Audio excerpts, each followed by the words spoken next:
আম্মা, আমার ননদ আসতেছে। বৌমা, সকাল থেকে মনে হয় 40-50 বারের মতো জিজ্ঞেস করে ফেলেছো। হ্যাঁ আসবে, সে রওনা দিয়েছে, পথেই আছে। আমাকে দিয়ে তো ঘরের কাজই ভালো করে হয় না, আমার ননদ আসলে তার জন্য আমি এক্সট্রা কাজ কিভাবে করব। উফ।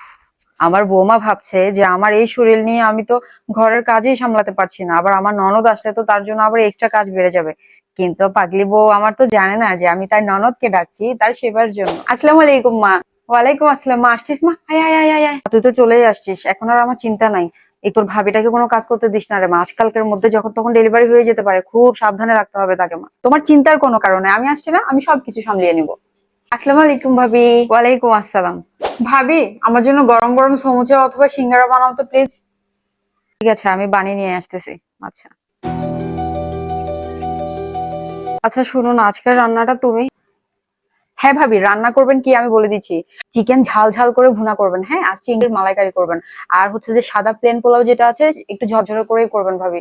অনেকদিন হচ্ছে খাচ্ছি না। ভাবি, ভাবি আমার ক্ষুধা লাগছে, উঠো না, একটু পাস্তা করে দাও। আচ্ছা তুমি গিয়ে বসো, আমি বানিয়ে আনছি।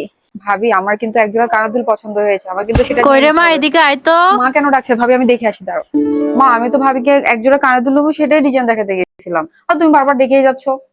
আমার না অনেক বড় ভুল হয়ে গেছে যে তোকে আমি কেন ডাকলাম তোর ভাবি সেবা করার জন্য।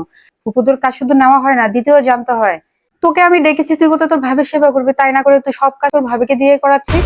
মারে তুই চলে যা, আমার বউর যত কাজ কাম আছে, আমার বউর যত সমস্যা আছে সব আমি দেখে নিবো, তুই চলে যা। তোর শাশুড়ি ভাববে যে আমার ছেলের বউ তার বাপের বাড়িতে গিয়েছে তার ভাবি সেবা করার জন্য, কিন্তু তুই এখানে উল্টে এসে তোর ভাবিকে দিয়ে কাজ করিয়ে যাচ্ছিস। মা প্লিজ এভাবে বলিও না, ওখানে আমাকে সকাল সকাল ঘুম থেকে উঠতে হয়, আমার খুব ভালো লাগে না আর কাজ কাম করতে। আমি তো তাই এখানে বাহানা খুঁজি কখন আসবো, আর এখানে আসলে তো আমার কাছে পিকনিকের মতোই মনে হয়, কোনো কিছুই করতে হয় না। মা, আমি সব কাজ করব, আমার কোনো সমস্যা নাই, কিন্তু প্লিজ আমাকে এত তাড়াতাড়ি আর আমার শ্বশুর বাড়িতে এখন আর পাঠাইও না মা, প্লিজ প্লিজ। আম্মা বাদ দেন না, ও তোর ভুলটা বুঝতে পেরেছে, আর ছোট মানুষ, বয়সের সাথে সাথে আম্মা আরো বুদ্ধি শুদ্ধি হবে, ওর সমস্যা নেই। শ্বশুরবাড়ির জন্য কাপড় চোপড় লাগবে তো নাকি? ভাবি, কানের দুলের সাথে একটা চেন দিয়ে দিও, তাহলেই হবে। আর কারোর জন্যই কিছু লাগবে না।